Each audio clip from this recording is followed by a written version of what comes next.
It's all-pro tight end Rob Gronkowski. And nothing fuels my patented Gronk spike like all-natural Alberto beef jerky. Lean beef, slow-cooked, and seasoned to perfection. It's all-natural and all-delicious. Don't take a chance with some wimpy snack. Go with protein-packed, all-natural Alberto beef jerky. Alberto beef jerky. You get out what you put in. Refers to Alberto's all-natural line of beef jerkies. Minimally processed, no artificial ingredients. This is the Stephen A. Smith Show podcast. I'm Stephen A. Oh! Good afternoon, everybody. Welcome to the latest edition of the Stephen A. Smith Show, coming at you as I love to do every weekday over the airwaves of ESPN Radio. That's Sirius XM Channel 80. That's 710 ESPN LA, and of course 98.7 FM. New York City. The number to call up, as always, is 866-729-3776. That's 866-729-ESPN. It is so good to be back. I'd love to apologize for being gone so long, but damn it, I needed the time off. I'm back. I'm not going anywhere for the foreseeable future. I am hyped. I cannot wait to get it on, and it starts today. Right here over these airways. We'll get into a bunch of stuff today. Got Clayton Kershaw, you see him. Dodgers sitting up there. Despite the fact that he ached his back just a little bit, you still leave him out there to throw some pitches, Mr. Dave Roberts. We're going to talk about that a little bit later on the show. Magic Johnson, LeVar Ball, Lonzo Ball, what I saw in the Summer League. Lots of stuff to catch up on. By the way, some free agency stuff that took place in the NBA while I was going. All of those things are things that I have to get into. And by the way, I even have to get into Jordan Spieth. I mean, the guy was stinking up the joint for the first half of the British Open yesterday, but came on strong after that disastrous 13th hole, handled his business, and ultimately ended up winning his third major. So all of those things are things that we have to get into, and I'm looking forward to getting into it right here on the Stephen A. Smith Show, 866-729-ESPN. It's 866-729-3776. But we all know what the news of the day is. And damn it, it ain't the daggone Cowboys. And Jerry Jones and I can't wait to get into what he had to say. Oh, God, I can't wait. But I'm going to make you wait for just a minute because I got some bigger news to get into right now, and it's the fact that Kyrie Irving is making news. Because Kyrie Irving, point guard extraordinaire for the Cleveland Cavaliers, one of the best players in the NBA, three-time All-Star, NBA champion, Mr. Clutch, by the way, because he does show up when it's time, and he does show up to close. Not only does he want to be traded, but essentially he's made it very, very, very clear that he does not want to play with LeBron James, depending on which side you interpret things as being. Now, for those of you who watch TV religiously, despite the fact that I have been on vacation, you will notice that I've been all over SportsCenter, because ESPN doesn't know how to leave me alone half the time. But don't worry, I'm not complaining because I love my job. And they called me about Kyrie Irving, and I was on SportsCenter Friday night and Saturday morning, and I'm back here on the airwaves right now. And it's a lot of stuff to get into. Let me break this down for y'all because we've heard the reports, and obviously Adrian Wojnarowski and Brian Windhorst and Ramona Shelburne out in L.A., all outstanding reporters, all did their jobs. Okay, no question about it. Dave McMenamin as well, covering the Cleveland Cavaliers, knows what he's talking about. Major props, nothing but respect to all of my colleagues. And by the way, let me take a time out before I get into this point. Let me extend a hand of profound respect and appreciation for my newest colleague at ESPN, Mr. Adrian Wojnarowski, who came over from Yahoo Sports. The man knows the NBA, covers it better than anybody, did an outstanding job for many, many years over there with my man Mark Spears. And now both of them are back here, are here at ESPN. Wojo is here on ESPN television, and my man Mark Spears is on television sometimes writing columns for The Undefeated. So nothing but love to my colleagues, and I appreciate the fact that they're here and they're now officially my teammates. Honored, absolutely honored to have them both. Now back to business. Kyrie Irving wants out. Ladies and gentlemen, this is what it comes down to. Kyrie Irving believes he's a franchise player. Kyrie Irving doesn't believe that the Cleveland Cavaliers should be staking their future on a guy by the name of LeBron James who's non-committal in terms of his long-term intent with the Cleveland Cavaliers. So as a result of that, he said, why should I wait? LeBron James, if we don't owe him a debt of gratitude for anything else as athletes, we owe him a debt of gratitude for showing us how to empower ourselves, because nobody's done it better in the modern day era than LeBron James. He's manipulated the market. He's maximized financial and monetary opportunities. He's done what he's done. And Kyrie said, hey, after this season, there's 2 additional years left on my deal. Why should I be stuck here in the aftermath of LeBron James' supposed imminent departure to Los Angeles? And I'm left holding the bag with a bunch of players that were handpicked because they play his style rather than guys that were handpicked for me. So Kyrie Irving wants out, and that is his position. Here is who is number 1 on his list, because we've heard Miami, he's interested in them. We've heard San Antonio, he's interested in them. We've heard the New York Knicks, who I am here to tell you were on the phone with his peeps as of Friday night and made it very, very clear to the Cleveland Cavaliers that the only person that they're not willing to give up is Kristaps Porzingis. Outside of that, whatever Cleveland wants, including Melo, they can get for Kyrie Irving. I have no problem with that whatsoever. We all know Melo's on his way out. We know he wants to be out. We know he's made it very clear to James Dolan and the New York Knicks that he wants to be out, that the time has arrived, and he wants to go to Houston. Houston and Cleveland in that order. That's what Melo wants. But if you're the New York Knicks and you got an opportunity to get a 25-year-old champion with the nastiest ball handling skills in the game, who can drop 25 or 30 in his sleep, in Kyrie Irving, you do that deal. You do that deal.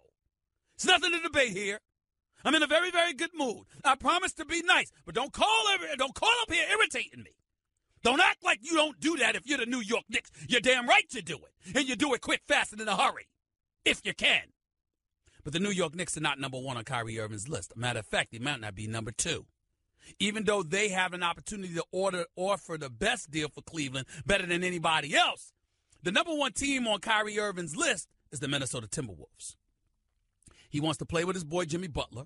He loves Karl Anthony Towns and Andrew Wiggins. And obviously, Coach Tom Thibodeau has a tremendous resume. And because of it, it's something that's appealing to them. The problem that Kyrie Irving doesn't realize is that in order to get Kyrie to Minnesota, you're going to have to give up one of those parts, if not more, to get him. Which means the very people you'd want to go to Minnesota to play with, you wouldn't be able to play with because you're not a free agent. And that's just not going to work. So that's his situation. And because of that reality, Minnesota to me is a long shot. Miami can make some things happen, depending on what Rollins is willing to give up and what Cleveland is willing to take. San Antonio, really what you have is Kawhi Leonard. I mean, LaMarcus Aldridge ain't what he used to be when he was in Portland. That's not going to tickle LeBron James' fancy in Cleveland. And because of that reality, how receptive is Cleveland going to be to embracing a LaMarcus Aldridge who religiously finds himself, or at least annually finds himself, in an APB situation, meaning that there's an APB out for him because you can't find his behind when the playoffs really, really get thick. Don't get me started with providing examples. Don't want to do that to you. You had a couple of good games against Houston, but you know what I'm saying. So if you're the New York Knicks and you got Melo and you're talking about the prospect of pairing Melo with LeBron, Lord have mercy. Lord have mercy. And if you're LA, all of this is of profound interest to you too, because even though Paul George went to Oklahoma City, getting traded there, Sam Presti pulling off of that, they obviously believe they have a chance to keep Paul George. I am told there's no way in hell Paul George is planning on staying in Oklahoma City. The only exception he was going to make to derailing his path to L.A., playing in the purple and gold for Magic Johnson, is if he had gotten to Cleveland. Told LeBron James, you stay, I'll stay. You leave, I'm going to leave. Now, Paul George's agent may not want him in L.A. with LeBron, but Paul George don't have no problem going to L.A. with LeBron or meeting LeBron in L.A. So this is what's been going on. This is the plot that's been thickening since Friday. And don't you worry. I got a whole lot of more. I'm just getting started. I got Speak to get into. I got the Yankees and the Dodgers to get into. I got the national championship coach of the Clemson Tigers, Dabo Swinney, coming on the show at the top of hour number 2. And, oh, by the way, something very, very important for me to say to y'all. OJ did it. Yes, he did. I'm going to say it again. You didn't think I'd forget to talk about that, did you? I will. In case you didn't notice, vacation's over. Your boy's back. Stephen A. Smith Show, ESPN Radio. Holla. You're listening to the Stephen A. Smith Show podcast. Kick my music! Ow! Ow! Ow! Stephen A. Smith Show back in the house. Your boy is back. Yours truly. Over the airwaves of ESPN Radio. You lied to me. Ow!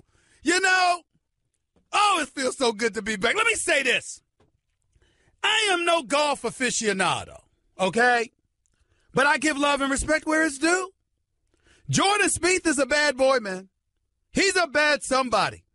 And to see him hit, I mean, that might have been, that 13th hole, that might have been one of the worst tee shots I've ever seen in my life. I mean, the dude was about 100 yards off course, had the penalty shot because of it. Because you had to drop the ball somewhere. You damn near could. I mean, I don't know if they still found that boy. It was ridiculous. Just absolutely, positively ridiculous. He was so far off the 13 hole, he needed to drop his third shot and play it off the practice driving range area, for crying out loud. But guess what, y'all? He still saved bogey, even with the penalty stroke. And then if you think about it, after he posted the bogey on the 13th, then he played the 14th and 15th holes in 5 strokes, which was still good for a 3-under over those 2 holes. So here he went from trading, who's this guy, Matt Kuchar, by 1 stroke, to gaining a 2-shot lead after the 15th hole, just 2 holes later. Nearly got a hole-in-one on the 14th, finished with a birdie, drained a 50-foot eagle. I mean, are you kidding me? A 50-foot eagle putt rather, on the 15th. And that's just 20 minutes after a disastrous tee shot. Just 20 minutes, 30 minutes. It would really, really be nice to see Tiger come back and be relevant enough to take on some of these young lions. But I've said it many, many times, and I'll say it again. Tiger's done. Tiger's finished, y'all. It's a wrap. I feel adamant about that. And the reason I feel so strongly about that with Tiger is because it's not just his physical. It's his mental. See, ladies and gentlemen, when you live a lie, it ain't that Tiger Woods gave new meaning to being a freak. That ain't the reason. I mean, he had freaks coming out at night, in the daytime, and beyond, and he was one himself. That ain't the reason. The reason for Tiger's troubles is that Tiger was lying about who he was all along. That's the problem. It's not that he was quiet about it. It's not that he was sneaky about it. It's not that it just wasn't for public view or whatever. He was trying to create an image for himself and manipulate a narrative about himself. And it was a total lie. He can't get over that. And you know the real reason why Tiger Woods ain't coming back in terms of ever being what he once was, in my opinion, and I hope I'm wrong, but I doubt it. It's because you know what he cares more about than winning now? Appeasing all of y'all. The listeners, the viewers, the readers, and beyond. He's worried about how y'all think about him. That's why he's finished. See, Tiger Woods will never return to his old form until he says, bump all of y'all, kick rocks. I am who I am, so what? Yeah, I'm a great golfer. If that comes with me being salacious and unethical and amoral as it pertains to sexual escapades and beyond, so be it. That's the attitude he got to have. That's the only way he'll overcome it. I'm not advising it. I'm not okaying it. I'm not condoning it. I'm just telling you what it's going to take for him to win. Can't be a champion worrying about other people. Especially when you don't have to compete against them. But that's Tiger. And that's his problem. Jordan Spieth don't have that problem. That's why this dude's making the noise he's making. In case you didn't know, ask somebody. 866-729-ESPN is the number to call up. That's 866-729-3776. Coming up, I'm going to get to the stories from the past several weeks that I missed out on bringing up. You know, including the firing of Phil Jackson. I mean, damn, if ever, we ain't had a championship parade in the sport of basketball since 1973. Now, I'm not saying that you should have had a parade, but him getting fired, that's pretty damn close to justifiable cause for a parade in New York. Because, good Lord, that man needed to go. But I'll get into some other stuff in just a minute. To the callers we go.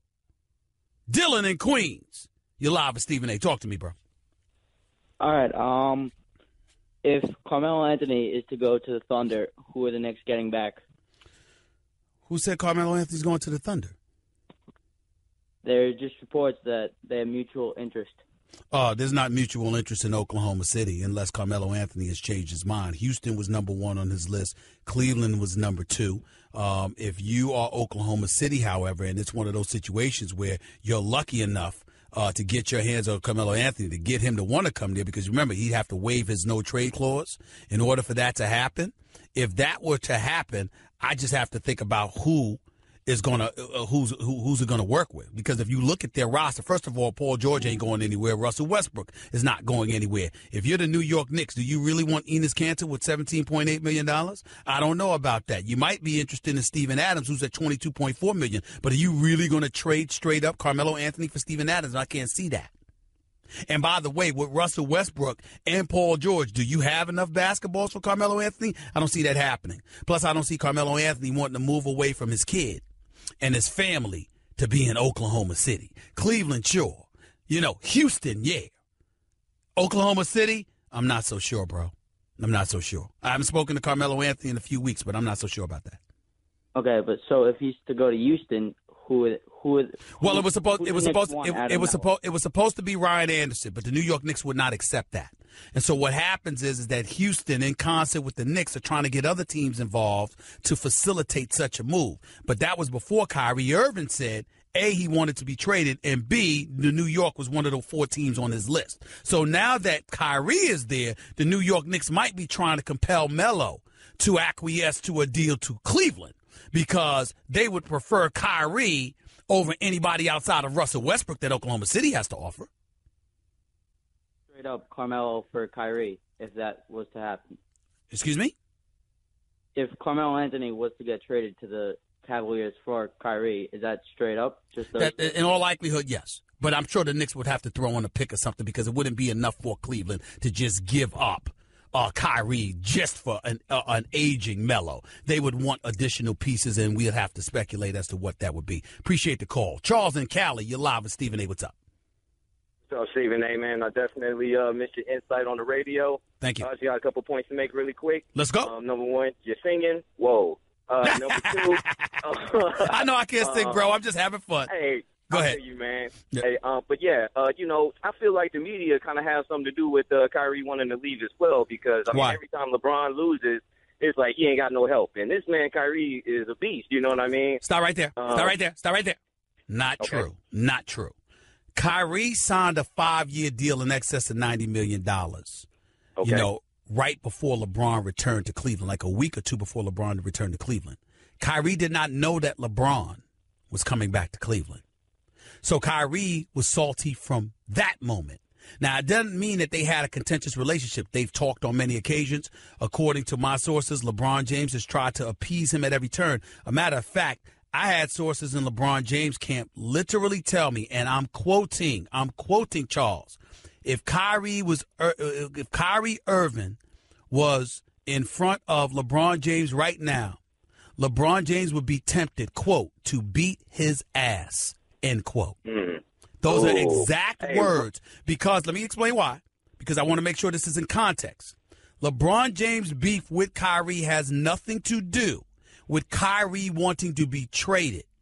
LeBron's problem, according to what I'm being told, is that LeBron is upset that Kyrie has made him a subject to be broached in regards to Kyrie's desires to move out. LeBron is like, look, you're a big-time player. You got franchise caliber material.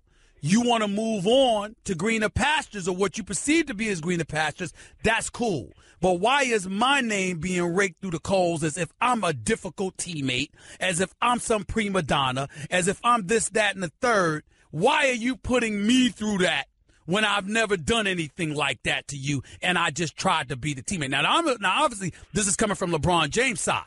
On Kyrie Irving's side, Kyrie Irving's camp is ticked off because they had this meeting with Cleveland Cavaliers management weeks ago. So what they put out is that LeBron James was upset because LeBron James got word that Kyrie Irving wanted to be traded, and he put this out to the media. And so so Kyrie is ticked off because he believes that LeBron James is the guy that's had all of this stuff percolating instead of letting things transpire in the dark, thereby initiating and facilitating a smoother transition out of Cleveland. So you got two sides with two different stories about what has transpired, which to me makes it more nuclear, and that elevates the importance of Cleveland getting Kyrie out of town right now. They can't do that with LeBron because LeBron has a no-trade clause, and his team has emphatically stated he's not waiving his no-trade clause and moving his family out of his hometown because of some friction with Kyrie. His attitude is let Kyrie leave.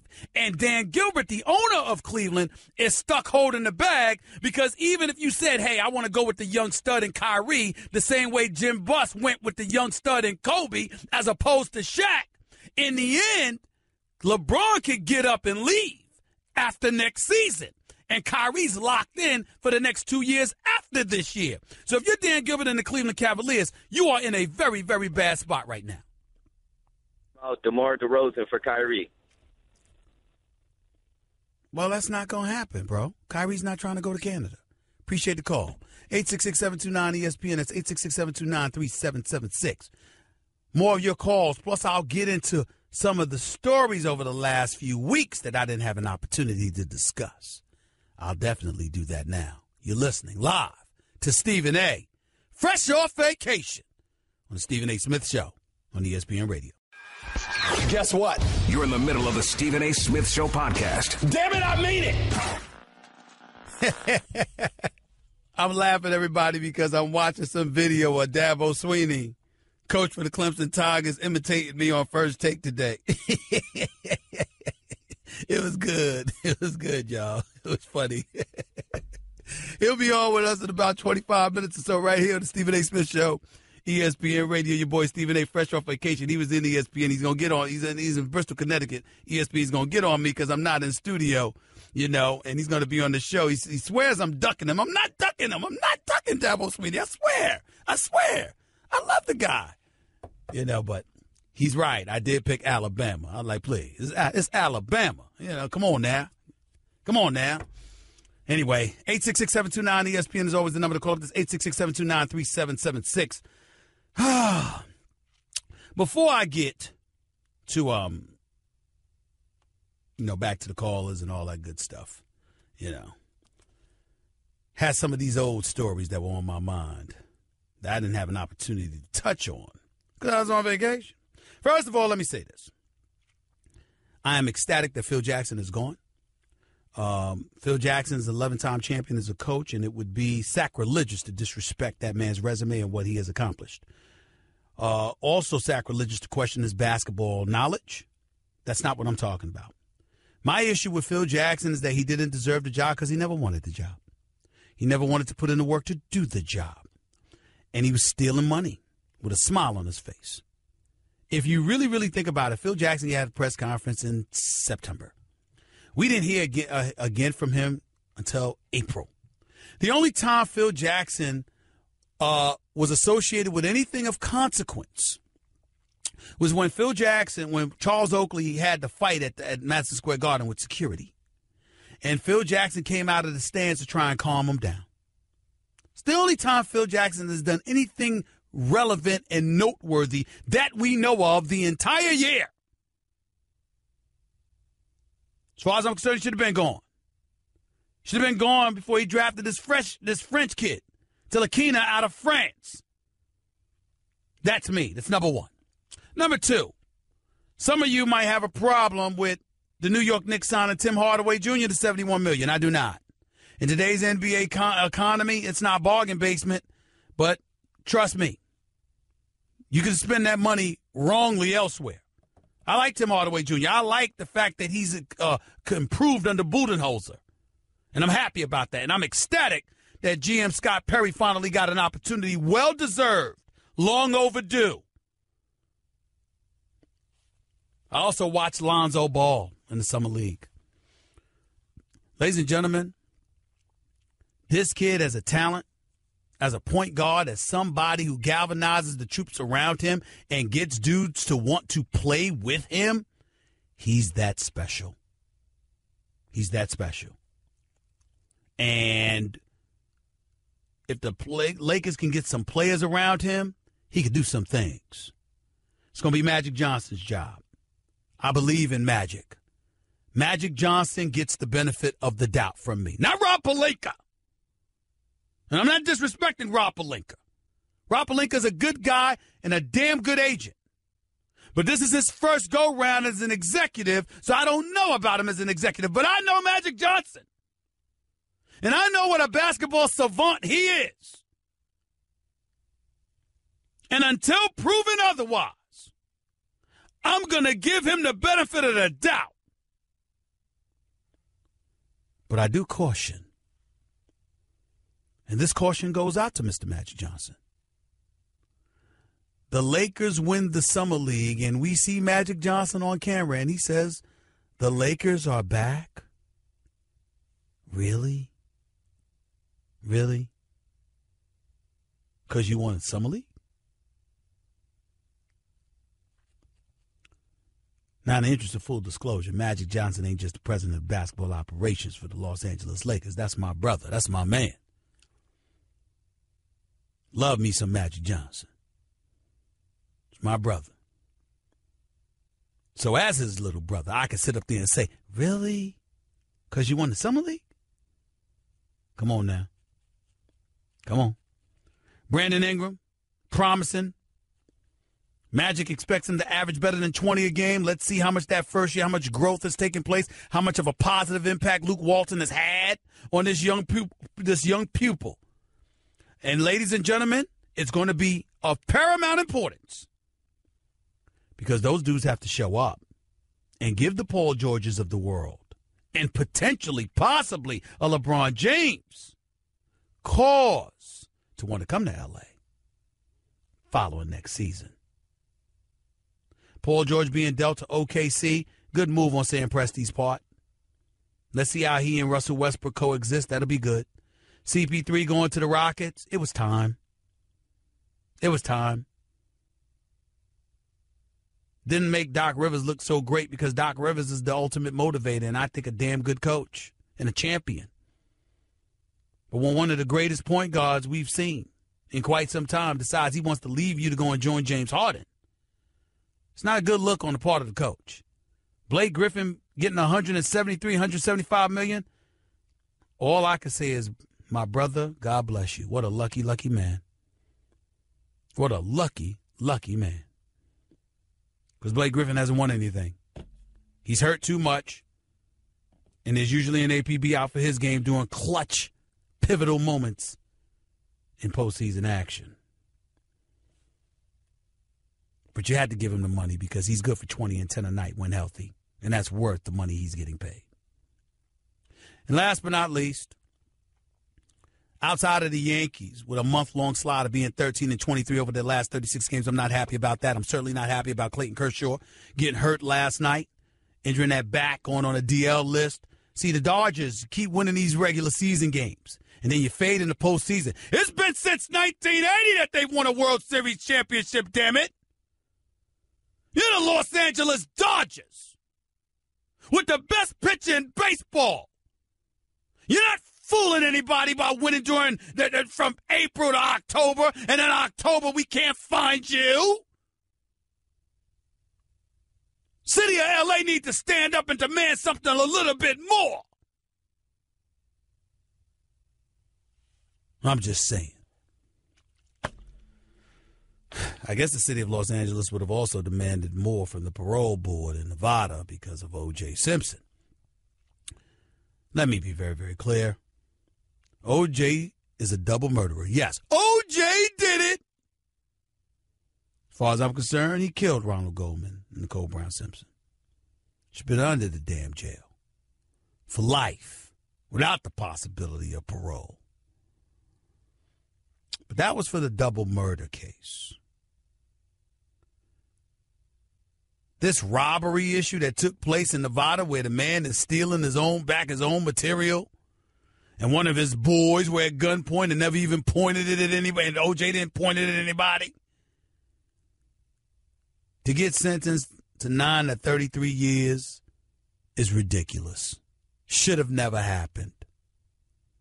And the fact that he spent nearly the last 9 years in prison, he's more than served his time and paid his penance for that particular crime.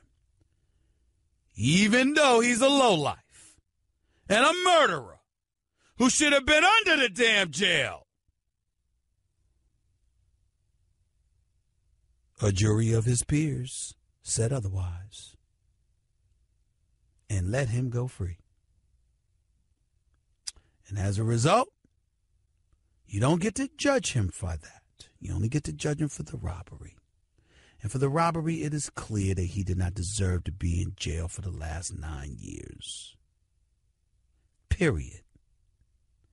But that parole board, having said all of that, they should be ashamed of themselves.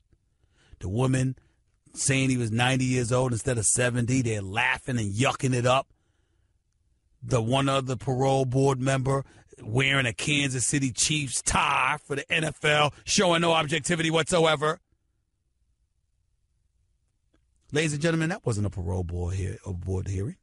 Do you know what that was? Do you know what you witnessed last week when O.J. Simpson finally was granted parole? That was a barbecue. That's what the hell that was. That was a barbecue. Only thing missing was the grilled chicken. Was the barbecue chicken and ribs. Far as I could tell, it might have been some brew up in there. That's how comfortable everybody was. It was an embarrassment and a disgrace and highly insensitive to the Goldman and Brown family, because even though that stuff wasn't taken into consideration and you were not allowed to do it as a parole board because that double murder case had nothing to do with the armed robbery case, as it pertains to parole, you do get to take somebody's past transgressions into consideration as it pertains to their behavior, because you're wondering what kind of contributor or liability to society that they may be. And when O.J. said, I've never been associated with any kind of violence whatsoever, what about all them damn tapes? Them 911 tapes of Nicole Brown Simpson screaming and hollering and telling the operators and the local police about how she was being physically abused by O.J. What about the cops coming out there and she's telling them, y'all never do anything. I call you all the time and you never do anything. That wasn't a trial. You get to take that into consideration. You get to mention it. Even if he's 70 years old and you're going to let him walk, and go out and live in Florida and go on a golf course and be with his daughter Arnell and everybody else. You still bring it up on national television with every network and site that you led in the parole board hearing, knowing that the world is watching. Could you have brought some level of deference and respect and acknowledgement to the issue of domestic violence, considering that he should be the poster child for it? I think so. But they didn't do it. And that is that. More of your phone calls in a minute. It's Stephen A. on ESPN Radio. Okay, keep your eyes closed. Okay. I want to show you my first ever painting. All right. Okay. Open your eyes. Oh, that's a lot of colors and shades. So be honest. What do you think? Well, I like how if you switch to Geico, you could save hundreds of dollars on car insurance. Oh, yeah, that's true. Yeah. Here, why don't I hold your paintbrush while you call them?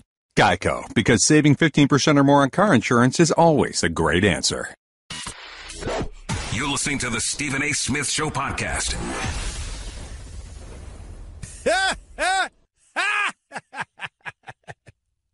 By the way, my mistake, the Dodgers won the World Series in 1988. Not the last one was 1988, not 1980. But that's not why I'm laughing. Ladies and gentlemen, stop the presses. Stop the presses. We got to stop it right now. Nuno, my board op, my producer extraordinaire, Nuno Texiera, has breaking news for us. Nuno, give me that news, please, for my listeners. Give it to me, please. So, according to TMZ Sports, Cowboys wide receiver Lucky Whitehead was arrested last month in Virginia for shoplifting. They said he allegedly took stuff from a convenience store. You can't make it up. I get back from vacation, and before I have an opportunity to pass gas, another Dallas Cowboy has been arrested. I mean, you just can't make it up. You just can't make it up. You just cannot make it up. They are the gift that keeps on giving. Some way, somehow, when it counts, they will let you down. Accident waiting to happen. The Dallas Cowboys. Ha! Dabo Sweetie up next. That's just a sample of what you'll hear on the Stephen A. Smith Show. Weekdays at 1 p.m. Eastern on Sirius XM Channel 80 and the ESPN app.